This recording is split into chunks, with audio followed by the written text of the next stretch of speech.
मजबूर हूँ। सभी को राम राम। गद्दारों को आईना तो दिखाना ही पड़ेगा। यदि आपको पद और प्रतिष्ठा दी है, उसका मतलब यह नहीं कि आप सब कुछ भूल जाएं। कांग्रेस को कोसते हुए बहुत खुश होते हैं कि उन्होंने 70 साल में देश को बेच दिया। अरे, उन्होंने जो गलतियां करी हैं तो उसका खामियाजा उन्होंने भुगत भी लिया। राजनीति से लगभग उनका जो है बिल्कुल सफाया हो चुका है। अब यदि जो योग्य व्यक्तियों को चुना गया और वो भी उसी रास्ते पर चलते हैं तो क्या होगा। हमारी गौशाला जो कि गोचर भूमि में थी, और यहाँ तक कि असीता प्रोजेक्ट वहाँ पे उन्होंने शुरू किया है, जिसके लिए उन्होंने गौशाला का विध्वंस किया। उस असीता प्रोजेक्ट में भी 5% जगह गोचर के लिए छोड़ी गई है। तो क्या गौशालाएं उसमें 5% में नहीं आती थी? लेकिन दुर्भाग्य भी है, यह एक बहुत बड़ी विदेशी साजिश, जिसमें हिंदुत्व, सनातन संस्कृति, आस्था, विश्वास और गौवंश को खत्म करना था। वो तो हमने सामने सामने देखा। दिल्ली हाई कोर्ट में पहली नज़र में जज साहिबा ने कहा कि वहाँ वास्तव में इतने गौवंश को शिफ्ट करना संभव नहीं है, और 6 महीने की डेट दी। और अगले दिन ही या तीसरे दिन होगा, चलो,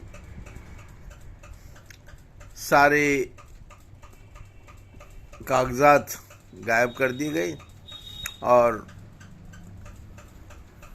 कहा नहीं नहीं नहीं, वो तो ये था, वो था, ऐसा था, वैसा था, और मैं तो तुम्हारे रोने से द्रवित हो गई थी, इसलिए मैंने समय दिया है, और हम समय नहीं दे सकते। ये तो जो है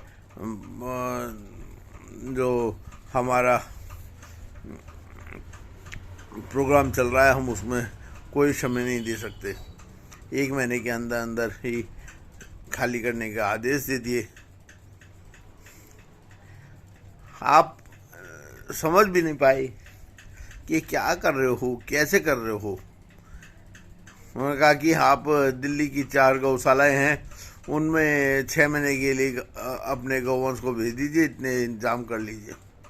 हमारे वकील ने बकायदा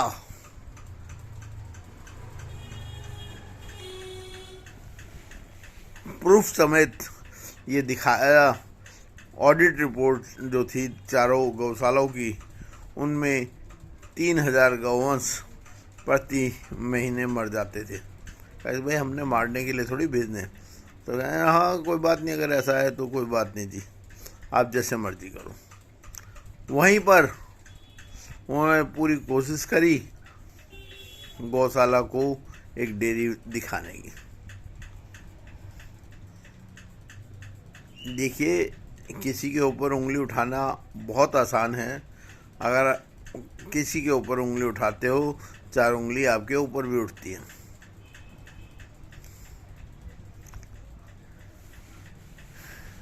आप अपने नीचे के लोगों के ऊपर ध्यान नहीं दोगे तो आप का समय खराब होना ही होना है। हमारे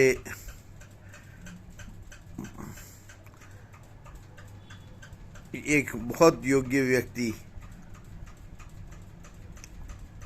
आलोक जी, जो कि हमारे विधायक भी रहे हैं, और हमने उनके लिए दिन रात एक भी किया, भूखे रह के भी उनके लिए काम किया। जब हमने उनसे विनती की कि आप जो है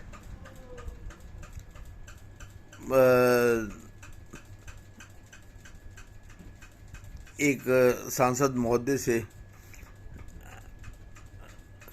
केवल सिफारिश करें कि उनके पास बहुत सारी जगह पड़ी है, वो गौशाला के लिए दे दें, और हमारी गौशाला जो कि राष्ट्र हित और गौ माता हित में पूरी तरह से समर्पित और संकल्पित थी, हम कोई अपने लिए नहीं कर रहे थे। उन्होंने साफ तौर पर कहा नहीं नहीं जी, महेश शर्मा जी से मैं निवेदन नहीं कर सकता। अरे आप विश्व हिंदू परिषद के मुखिया हैं। विश्व हिंदू परिषद ही अपने आप में सनातन संस्कृति, आस्था, विश्वास और गौवंश की रक्षा का घोषित करता है। बड़ी शर्म की बात है। आप लोगों को केवल सांसद का टिकट दिलाने के लिए ही इस ओहदे पर पहुंचे हो। हमें कहीं से कोई तक वो नहीं है, और हम भी चाहते हैं कि मोदी की सरकार बने। हम ये भी जानते हैं, मेरे पास खुद ऑफर आई हैं बहुत सारी जगह कि जी आप मोदी के खिलाफ बोलो, हम आपकी गौशाला कहीं पर जहाँ कहोगे वहाँ बनवा देंगे। मैं राष्ट्रद्रोही नहीं हो सकता। मैंने राष्ट्रहित, जनहित, गौ माता के हित में ये जो अपना जीवन समर्पित और संकल्पित किया है, उसे अधर्म में नहीं करूँगा। और एक और जो हमने मुहिम छेड़ी है भाई राजीव दीक्षित जी को न्याय दिलाने की, उसे न्याय दिला के रहेंगे, और उनके बताए रास्ते पर हम लोगों को चलाने की कोशिश करेंगे। अगर मैं 0.001% भी उनके जैसा कुछ कर गया तो मैं ये समझूंगा कि हमने राजीव जी को इंसाफ दिलाया है, न्याय दिलाया है। विदेशी ताकतों ने राजीव जी का वध करवाकर और दिल्ली में एक अधर्मी और एक गद्दार को सत्ता सौंप दी, और जिसका नतीजा सब देख ही रहे हैं। अब आप जो भी चाहें, जैसे चाहें वैसे करें।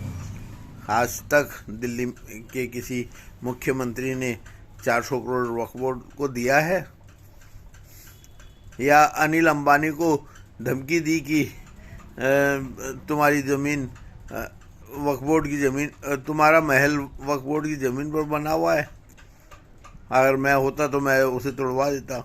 अरे तुम जो कहना चाहते थे वो तुमने कह दिया, और उसे अंबानी जी को ब्लैकमेल करना चाहते हैं। आपने ब्लैकमेल करके कितना पैसा कमाया ये तो तुम ही जानते हो, या अंबानी जी जानते हैं। आपने रोहिंग्याओं को जो बसाया है उसके पीछे की साजिश बड़ी खतरनाक है। सच्चाई कभी छुपती नहीं है, ना छुपेगी, सामने आएगी और आप पछताएंगे, बहुत पछताएंगे। कोई भी गद्दार ये सोचे कि उसे सज़ा नहीं मिलेगी या उनके रहनुमाओं से बचा लेंगे, ये कभी हो ही नहीं सकता।